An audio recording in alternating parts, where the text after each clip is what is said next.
Hey, I got something really exciting for you today. So about a month ago, I bought my daughter toddler ride-on for 18 to 36 months. Well, the issue is we have hardwood floors and she can't get no traction. So she'll push that little button and it'll take a little while for that thing to get spun up and start moving. So I came up with a little fix, and stay tuned. I'll show you how we got power to the ground. All right, so we got a little issue here. We got this little ride-on. Can't get no traction, that's the issue. We got a quick fix for that. With some old grip tape. So I'm just gonna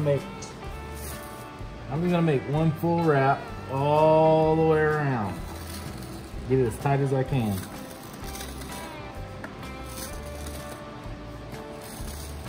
Now, if you got a different ride-on that's got two-wheel drive or two motors in the back, this one's a small one, so it's only got one, then you might want to wrap the other wheels. But I'm only wrapping this wheel because this is the only drive wheel. And you can tell the drive wheel because it'll have the motor on the bottom. You can see the motor for these things right there. So I'm gonna make one wrap, I'm gonna make another wrap around it just to give it a little bit of padding there in case it wants to start breaking through whenever we ride on something other than the wood floor. This one is any better. Oh yeah, we got more traction now. It still slides a little bit, so it doesn't give them too much, but we definitely got more traction now.